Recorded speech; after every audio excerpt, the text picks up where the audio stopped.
Artinya apa? Sudah sampai kepada orang tersebut risalah, sampai kepada orang tersebut firman Allah yang benar dan dipahamkan secara benar, sampai kepada orang tersebut sabda Nabi Muhammad yang sahih dan dipahamkan secara benar. Karena ada orang yang sampai kepadanya Islam, sampai kepadanya firman dan sabda, tapi difahamkan secara salah.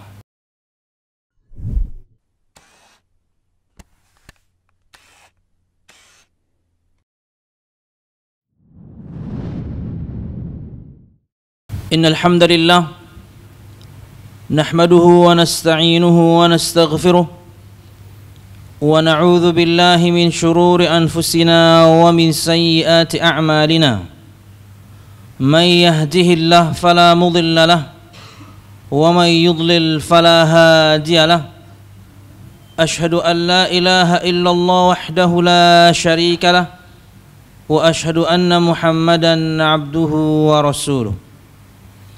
قال الله تعالى في القرآن الكريم أعوذ بالله من الشيطان الرجيم يا أيها الذين آمنوا اتقوا الله حق تقاته ولا تموتن إلا وأنتم مسلمون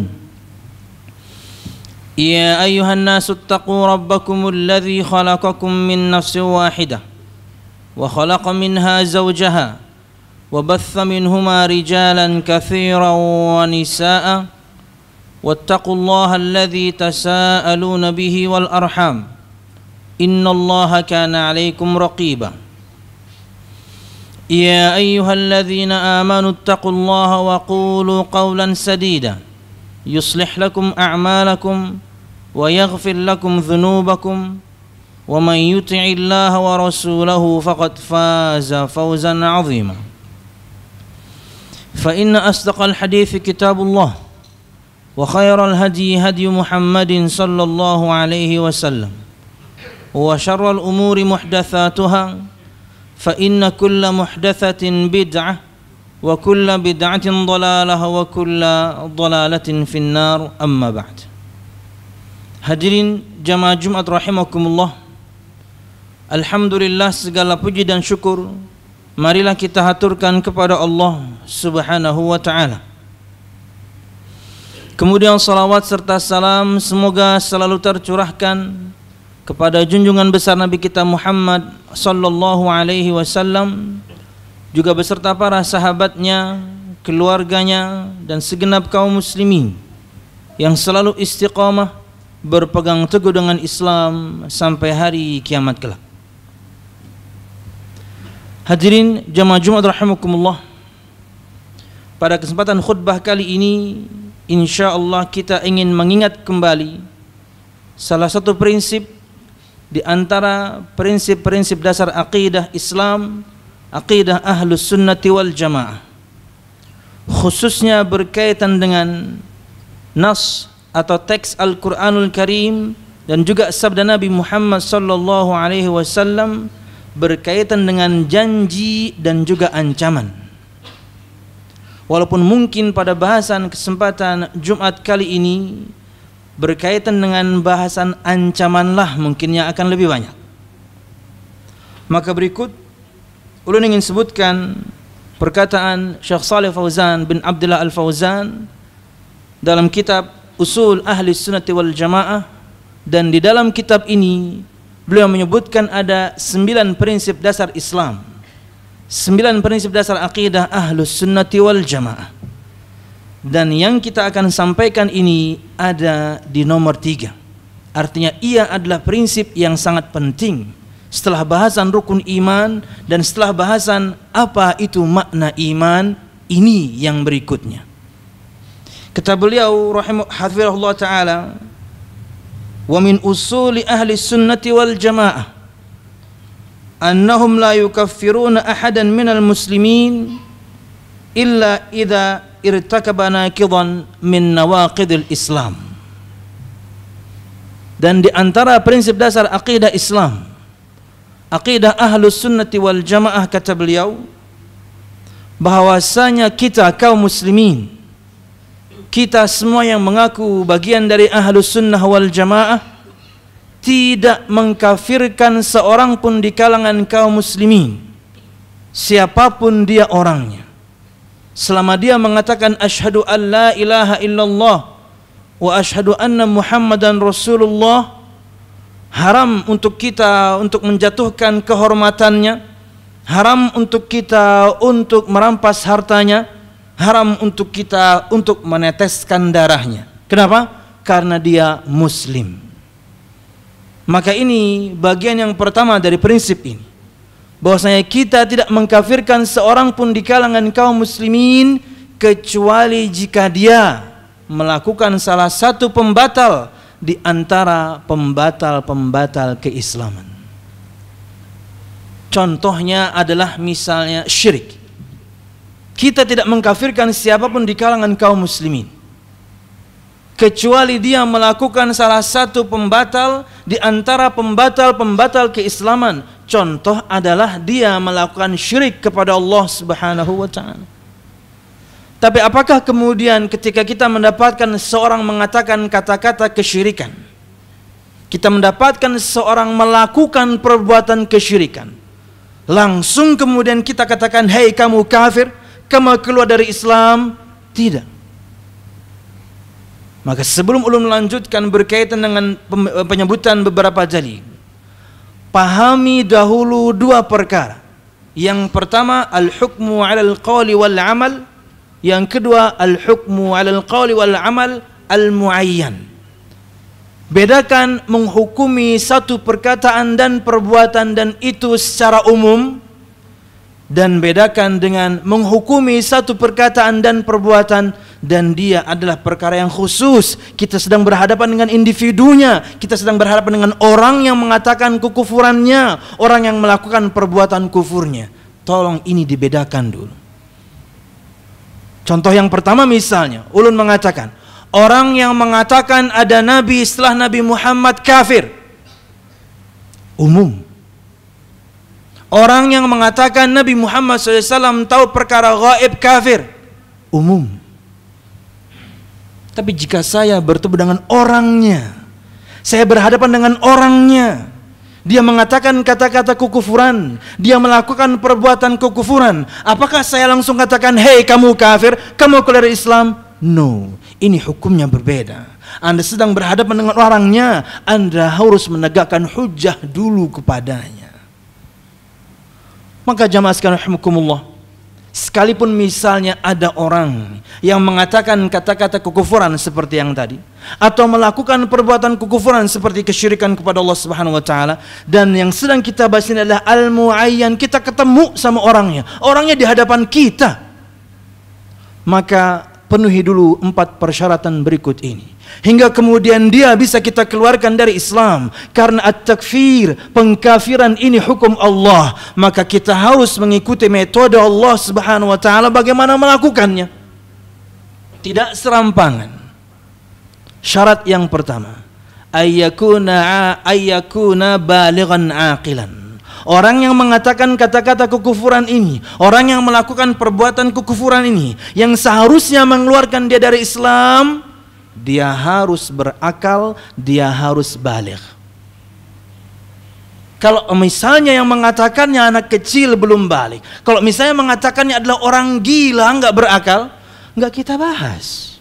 Lawang anak kecil kok yang ngomong, nggak kita bahas. Orang gila yang ngomong. Kata Nabi Muhammad SAW, rufi al-qalamu an thalatha, anin naimi hatta yastayqidh. Diangkat pena dari 3 orang, artinya tidak dicatat sebagai sebuah kesalahan. Dari 3 orang, dari orang yang tidur sampai dia bangun, dari anak kecil sampai dia baligh, dari orang gila sampai dia waras. Maka jika ada orang yang mengatakan kata-kata kekufuran, melakukan perbuatan kekufuran, kita sedang berhadapan dengannya, tegakkan ini dulu, saksikan dulu. Orangnya, orang gila, nggak kita bahas, orang gila kok. Tak taunya yang ngomong bahwasanya ada nabi setelah Nabi Muhammad tahu perkara gaib. Anak kecil, nggak kita urus. Kenapa? Dia tidak memenuhi persyaratan. Yang kedua, ayasra minhul qawlu wal fi'l an ikhtiyar. Munculnya perkataan itu dari dia, munculnya perbuatan itu dari dia, perkataan dan perbuatan kekufuran yang seharusnya mengeluarkan dia dari Islam, betul-betul karena pilihan dia, tidak di bawah tekanan, dia tidak terpaksa mengatakannya, dia tidak terpaksa melakukannya. Karena kata Nabi Muhammad SAW, Inna Allah tajawaza li an ummati al-khata' wan nisyan wa masukrihu alaih. Sesungguhnya Allah Subhanahu wa taala mengampuni untuk umatku apabila mereka melakukan kesalahan. Mereka melakukan kesalahan kemudian karena lupa, mereka melakukan kesalahan karena terpaksa. Seperti Ammar bin Yasir. Dia mengatakan kata-kata kekufuran tapi pedang sudah di lehernya. Apakah kamu masih beriman kepada Tuhan-Tuhan kita yang lalu? Berhala-berhala kita yang kita sembah yang lalu? Maka dia mengatakan iya, karena bapaknya sudah mati di hadapannya, ibunya sudah mati di hadapannya. Dan dia mengatakan iya, tapi di bawah tekanan, terpaksa. Maka kalau misalnya ada orang mengatakan kata-kata kekufuran, melakukan perbuatan kekufuran, tapi tak taunya perkataan itu dan perbuatan itu dia katakan dan dia lakukan di bawah sebuah tekanan, terpaksa dia melakukannya, dimaafkan. Ini juga sebagai jawaban untuk setiap orang yang masih saja menuduh dakwah ini mudah mengkafirkan orang. Perhatikan yang saya sebutkan, ada detail. Bukti bahwasanya kita sangat berhati-hati dalam mengeluarkan kaum muslimin dari Islam. Kita sangat berhati-hati. Jelas di hadapan kita orang mengatakan kekufuran, jelas di hadapan kita orang melakukan perbuatan kekufuran, sujud ke kuburan dia. Apakah kita langsung katakan Anda musyrik, Anda keluar dari Islam, Anda kafir? Enggak tuh. Kenapa? Ada detail. Yang ketiga, iqamatul hujjah, dan ini yang jarang terpenuhi. Apa itu? Sudah ditegakkannya hujjah ke orang tersebut. Ingat, yang sedang ulun bahasnya adalah hukum berkaitan dengan individu, bukan perkataan secara umum. Iqamatul hujjah, sudah ditegakkan hujjah padanya, sudah dinasihati, sudah diingatkan, sudah disebutkan firman Allahnya, sudah disebutkan sabda Nabi Muhammadnya akan bahwasanya, Pak, perkataan Bapak ini perkataan kufur, Pak. Pak, perbuatan Bapak ini perbuatan kufur. Ini bisa mengeluarkan Bapak dari Islam. Bapak tahu nggak? Oh, nggak tahu. Saya cuma ikut. Wah, nggak tahu. Ya dari dulu saya kayak gini perbuatannya. Oh, gini Pak. Allah berfirman, Nabi Muhammad bersabda. Kasih tahu dulu. Tidak sedikit orang melakukan kesyirikan kepada Allah Subhanahu wa taala atau mengatakan perkataan kekufuran yang seharusnya mengeluarkan dia dari Islam, dia bodoh. Dia nggak tahu itu salah. Dan kita belum menegakkan hujjah langsung mengeluarkan dia, kafir kamu mas, keluar kamu dari Islam. No. Tegakkan hujjah. Itulah kenapa semua kita harus berilmu, harus menuntut ilmu, karena dakwah itu dengan ilmu. Ini agama wahyu, nggak bisa serampangan. Dalil untuk poin yang ini kurang lebih seperti dalil yang nomor 2. Ya, karena terkadang orang melakukan kesalahannya karena dia bodoh. Dia nggak tahu, belum sampai kepadanya ilmu. Atau mungkin sebagai penguat firman Allah Subhanahu wa taala, surah Al-Isra 15. Allah Subhanahu wa taala berfirman, "Wa ma kunna mu'adzibina hatta nab'atha rasula." Dan tidaklah kami, kata Allah Subhanahu wa taala, mengazab hamba-hamba kami hingga kami mengutus kepadanya seorang rasul. Artinya apa? Sudah sampai kepada orang tersebut risalah, sampai kepada orang tersebut firman Allah yang benar dan dipahamkan secara benar, sampai kepada orang tersebut sabda Nabi Muhammad yang sahih dan dipahamkan secara benar. Karena ada orang yang sampai kepadanya Islam, sampai kepadanya firman dan sabda, tapi difahamkan secara salah. Harus benar dulu. Allah tidak mengazab sampai datang pada seorang risalah Allah Subhanahu wa taala. Bahkan kata Imam Ibnu Katsir dalam tafsirnya untuk ayat ini, jika ada di belahan bumi tertentu orang belum sampai kepadanya risalah Allah, belum sampai kepadanya firman Allah, belum sampai kepadanya sabda Nabi Muhammad dengan pemahaman yang benar, dia akan diampuni. Karena Allah tidak mengazab orang kalau belum sampai kepadanya risalah Allah Subhanahu wa taala, firman Allah dan sabda Nabi Muhammad dan dipahamkan secara benar. Bukan cuma disampaikan. Semua kita harus tahu ketika menyampaikan dan berdakwah, orang itu harus sampai faham. Bukan cuma Allah berfirman, Nabi Muhammad bersabda, wassalamualaikum. Enggak. Gini Pak, Allah berfirman, bla bla bla. Bapak mengerti? Belum, saya ulang Pak. Allah berfirman, gini memahaminya. Nabi Muhammad bersabda, gini memahaminya. Faham Pak? Faham. Baru berlaku padanya. Karena bukan cuma menyampaikan, tapi harus orang itu faham yang kita sampaikan. Bahwasanya perkataan dia, perbuatan dia adalah bisa mengeluarkan dia dari Islam. Yang terakhir, alla yakuna muta'awilan. Dia, orang yang mengatakan kekufuran, yang melakukan perbuatan kekufuran, berhadapan kita dengannya, muayyan, jelas, individu. Dia bukan orang yang muta'awil, bukan orang yang salah faham, bukan orang yang salah tafsir akan firman Allah dan juga sabda Nabi Muhammad SAW. Karena terkadang ada orang salah faham. Suatu ketika, Mu'adz bin Jabal radhiyallahu anhu sujud di hadapan Nabi Muhammad sallallahu alaihi wasallam. Kata Nabi Muhammad SAW, malaka ya Mu'adz, hai Mu'adz, ada apa kamu ini? Bangun.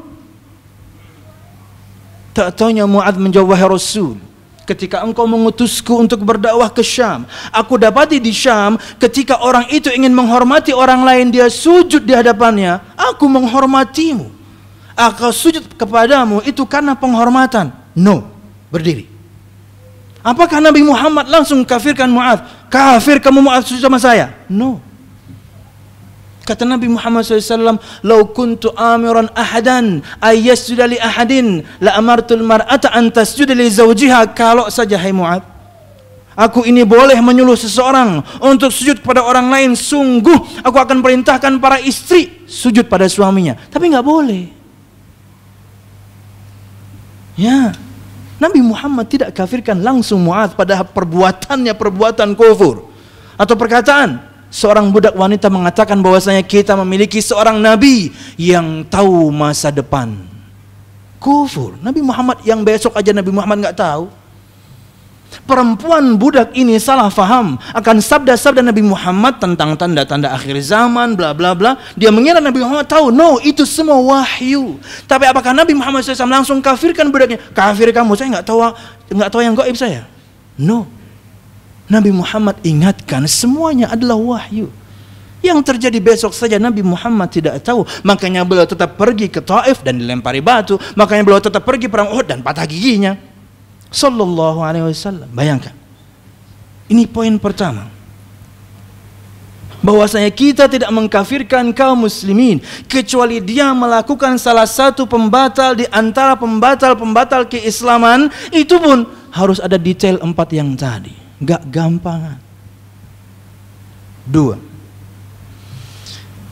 Wa amma ma kana minal kaba'iril lati hiya duna syirk walam yadul dalilun ala kufri murtakibiha katarki salati takasulan fa innahum la yuhakkimuna atau la yahkumuna ala murtakibiha ay al-kaba'ir bil kufri wa innama yahkumuna aw yuhakkimuna alaihi bil fisqi wa naqsil iman. Bagian yang kedua dari prinsip ini, kata beliau, sedangkan dosa-dosa yang levelnya di bawah syirik, karena yang pertama tadi contohnya syirik.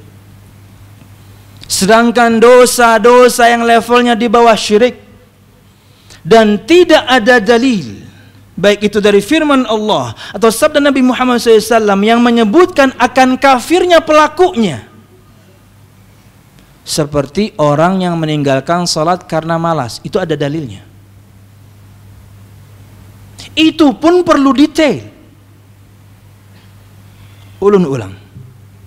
Sedangkan dosa-dosa besar yang levelnya di bawah syirik, apapun itu, dan tidak ada dalil yang menyebutkan akan kafirnya pelaku dosa besar tersebut. Contoh, kafirnya orang yang meninggalkan salat karena malas. Ini pun perlu detail. Ketika Anda berhadapan dengan seseorang dan dia meninggalkan salat, dan kemudian Anda tahu atau Anda tanya dia meninggalkannya karena malas, Anda telusuri tentunya dia masih meyakini akan kewajibannya. Ada bahasan, nggak main kita kafirin. Padahal betul-betul ada dalil.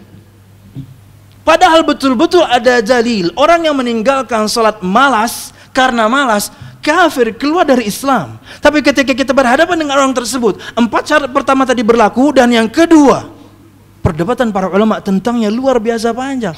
Bukti bahwasanya enggak gampangan, tidak mudah kita mengeluarkan seorang muslim dari Islam. Banyak detailnya dulu.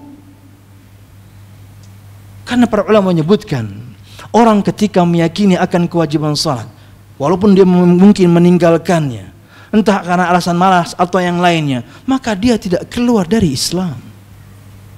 Detail, bahasan demi bahasan, yang menunjukkan akan sangat berhati-hatinya kita dalam mengkafirkan kaum muslimin. Maka mereka menghukumi orang tersebut bukan orang kafir, karena perkaranya di bawah kesyirikan, karena tidak ada dalil yang menyebutkan pelakunya adalah orang yang kafir. Untuk dosa-dosa yang lainnya selain bahasan khusus tentang salat, maka orang ini hukumnya menurut kita Ahlus Sunnah wal Jamaah, karena mungkin kita juga orangnya, kita mungkin pelakunya, kita ingin berbuat adil, maka dia adalah mukmin naqisul iman. Itulah hukum dia di dunia. Dia mukmin tapi imannya turun, dia mukmin tapi imannya kurang, dia mukmin tapi imannya lemah, dia orang fasik sedang keluar dari rel tapi tidak keluar dari Islam. Allah Subhanahu wa taala berfirman, "Innallaha la yaghfiru ay yushraka bihi wa yaghfiru ma duna dzalika liman yasha." Sesungguhnya Allah Subhanahu wa taala tidak mengampuni untuk dipersekutukan dengannya. Artinya Allah tidak mengampuni dosa syirik. Maksudnya adalah orang yang sampai mati dan dia belum bertaubat. Tapi kalau orang pernah melakukan kesyirikan dan sebelum dia meninggal sempat bertobat, Allah Maha Pengampun. Wa yaghfiru ma duna dzalika liman yasha, dan Allah mengampuni dosa-dosa yang levelnya di bawah syirik apapun itu bagi orang-orang yang Allah Subhanahu wa taala kehendaki. Ini dalilnya sangat kuat, An-Nisa 48. Maka jamaah sekalian rahimakumullah, jika orang tersebut sampai mati dia masih dengan dosa besarnya, karena kita tidak tahu kapan kematian datang, karena dia tidak tahu kapan kematian datang, dan dia lanjut dengan maksiatnya, dia lanjut dengan dosa besarnya, tidak mengekalkan dia di api neraka Allah Subhanahu wa taala, karena dosanya bukan syirik. Dalilnya sama kurang lebih dengan yang tadi, An-Nisa 48. Tapi ingat jamaah sekalian rahimakumullah, Allah Subhanahu wa taala itu selain Maha Pengampun, Allah Subhanahu wa taala Maha Adil. Orang yang sampai meninggalnya masih dengan dosa besarnya, apapun itu bentuknya, tapi levelnya masih di bawah syirik kepada Allah Subhanahu wa taala, satu, sangat mungkin diampuni Allah karena Allah Maha Pengampun, sangat mungkin Allah azab karena Allah adil. Kenapa ada hari kiamat? Kenapa ditegakkan hari kiamat? Karena begitu banyak orang yang zalim di dunia ini belum mendapatkan balasan kezalimannya. Karena begitu banyak orang baik di dunia ini belum mendapatkan pahala kebaikannya ketika dunia. Makanya ditegakkan hari kiamat, ada hari perhitungan dan pembalasan, ada surga, ada neraka. Kenapa? Di dunia belum dapat. Jadi ini tanamkan di benak masing-masing. Allah memang Maha Pengampun, tapi Allah juga adil. Bersalah kita, berdosa kita, Allah bisa mengazab kita, dan azab Allah sangat pedih. Wallahu a'lam bishawab. Aqulu qawli hadza wa astaghfirullah li wa lakum wa li sa'iril mu'minin fastaghfiru innahu huwal ghafurur rahim.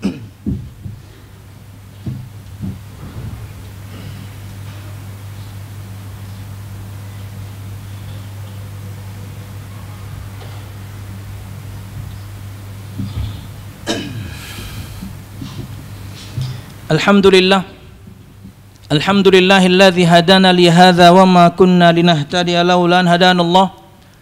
Wassalatu wassalamu ala asyrafil anbiya wal mursalin Muhammad sallallahu alaihi wasallam wa ala alihi wa ashabihi ajma'in. Alladzi haraba al-batil wa ayyada al-haq wa tamasa ar-radha'il wa ahya al-fada'il wa tammama makarim al-akhlaq. wa hadan nasa ila siratim mustaqim siratal ladzina an'ama Allahu 'alaihim minan nabiyyin was-siddiqin wasyuhada'i was-salihin wa hasuna ulaika rafiqa. Hadirin jamaah Jumat rahimakumullah. Dan bagian yang terakhir kata beliau hafizallahu taala, wa madhhabu ahli sunnati wal jamaah fi dzalika wastun bainal khawarij alladzina yukaffiruna murtakibal kabirah wa in kana duna syirki wa bainal murji'ati alladzina yaquluna huwa mu'minun kamilul iman wa yaquluna kama la yadurru ma'al imani ma'siyah fama yanfa'u ma'al kufri ta'ah. Bagian yang terakhir, poin yang keempat. 2 dan 3 sebelum khutbah tadi ulun gabung. Kata beliau, dan prinsip dasar akidah Islam, akidah Ahlus Sunnati wal Jamaah dalam menyikapi para pelaku dosa besar yang kita sebutkan sebelumnya tadi. Mereka wastun, memiliki sikap pertengahan, tidak berlebihan, tidak mengurangi, tidak melampaui batas, tidak juga menistakan. Sikap pertengahan di antara siapa? Di antara orang-orang Al-Khawarij dan orang-orang Murji'ah. Di mana orang-orang Khawarij mereka mengkafirkan pelaku dosa besar walaupun bukan syirik. Bagi orang-orang Khawarij, satu kali seorang muslim itu melakukan dosa besar, bagi mereka keluar dari Islam, kekal di api neraka. Siapa yang bisa selamat dari itu? Semua kita berdosa, bahkan mungkin yang ngomong berdosa. Yang mengkafirkan tadi juga pastinya akan punya dosa besar. Dan kalau Anda ingin tahu kenapa kemudian mereka mudah sekali ngebom sana sini, karena kaum muslimin saja mereka sikapi dengan sikap seperti ini. Satu kali seorang muslim melakukan satu dosa besar, kafir, keluar dari Islam. Karena iman itu kata mereka harus ada full atau tidak ada sama sekali. Enggak ada itu iman naik turun, full atau enggak ada sama sekali. Maka ketika seorang melakukan satu kali dosa besar, keluar dari Islam, kekal di api neraka. Muslim mereka begitukan. Gimana orang kafirnya? Bunuh. Muslim saja mereka begitu, kan apalagi orang kafirnya? Matiin. Khawarij ada di ISIS prakteknya. Ya, saya pernah nonton satu berita, bagaimana pelaku bom Bali itu ketika diwawancarai motifnya. Apa kata dia? Saya tidak bisa sampaikan, ini berkaitan dengan prinsip. Ini prinsipnya. Kaum muslimin saja Anda begitu kan? Bagi Anda seorang muslim melakukan satu dosa besar, Anda keluarkan dari Islam, Anda katakan dia kekal di api neraka, apalagi orang kafirnya, bom. Wah, ini kalau videonya dipotong di bagian bomnya doang mantep ya. Seorang nanti videonya ketika diposting ya, ada timernya ya, Al-Faruq, dan ada timernya biar kalau ada yang motong ketahuan. Kita sedang menerangkan yang sebaliknya, kita sedang menerangkan yang lurusnya. Tapi kalau orang jahat ya main potong-potong aja. Yang kedua, dan mereka memiliki sikap pertengahan daripada dibandingkan Khawarij yang terlalu berlebihan atau Murji'ah, di mana mereka mengatakan bahwasanya pelaku dosa besar imannya sempurna. Tidak seperti prinsip kita tadi, dia mukmin naqisul iman, dia mukmin tapi imannya lagi turun, lagi kurang. Orang-orang Murji'ah mengatakan yang namanya pelaku dosa besar imannya sempurna. Karena bagi mereka iman itu cukup keyakinan di hati, maksimal dilafalkan dengan lisan, nggak perlu praktek. Bagi mereka orang yang saleh dan tidak sama, bagi mereka orang yang muslim dan kafir pun sama.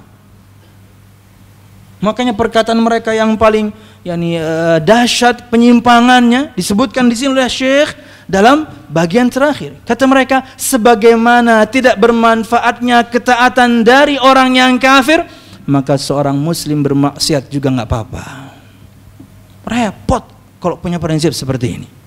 Akhirnya semua kaum muslimin bermaksiat sana sini. Kenapa? Nggak apa-apa, kita kan beriman. Nggak apa-apa kita bermaksiat. Orang kafir kalau sholat kan percuma. Orang kafir kan zakat percuma. Kenapa? Karena dia kafir. Kita beriman, maksiat nggak apa-apa. Waduh. Subhanallah. Sesama muslim saja tidak bisa kita samakan imannya. Bagaimana Anda menyamakan orang yang taat beragama dan tidak? Bagaimana Anda menyamakan orang yang beriman, muslim, mukmin dengan orang kafir? Sesama muslim tidak bisa Anda samakan. Apalagi muslim dan kafir. Inilah prinsip. Makanya ketika seorang itu prinsipnya bagus, prinsipnya lurus, mudah dia kemudian menyikapi. Dia bisa bedakan ini perkataan untuk umum, dia bisa bedakan ini untuk yang khusus. Dia akan penuhi dulu persyaratannya, baru kemudian dia praktekkan apa yang dia pelajari. Bukan serampangan. Inilah prinsip dasar aqidah Ahlus Sunnah wal Jamaah berkaitan dengan para pelaku dosa besar dan sikap pertahanannya mereka dalam nas Al-Quran, entah itu janji dan ancaman, walaupun sekarang lebih fokus kepada ancaman Allah Subhanahu wa Ta'ala. Wallahu a'lam bishawab. Mudah-mudahan bermanfaat. Salah dan khilaf, ulun mohon maaf. Allah maqsim lana min khasyatika ma tahulu bihi bainana wa baina ma'siyatik wa min ta'atika ma tuballighuna bihi jannatak wa min al-yaqini ma tuhawwinu bihi alaina masa'ib ad-dunya wa matti'na Allah bi asma'ina wa absarina wa quwwatina abadan ma ahyaytana waj'alhu al-waritha minna waj'a tha'rana ala man zalamana ya arhamar rahimin. ربنا هب لنا من أزواجنا وذرياتنا قرة أعين واجعلنا للمتقين إماما ربنا لا تزغ قلوبنا بعد إذ هديتنا وهب لنا من لدنك رحمة إنك أنت الوهاب اللهم إنا نسألك حسن الخاتمة ونعوذ بك من سوء الخاتمة يا أرحم الراحمين اللهم إنا نسألك الجنة وما قرب إليها من قول أو عمل ونعوذ بك من النار وما قرب إليها من قول أو عمل ربنا آتنا في الدنيا حسنة وفي الآخرة حسنة وقنا عذاب النار سبحان ربك رب العزة عما يصفون والسلام على المرسلين والحمد لله رب العالمين. أقم الصلاة.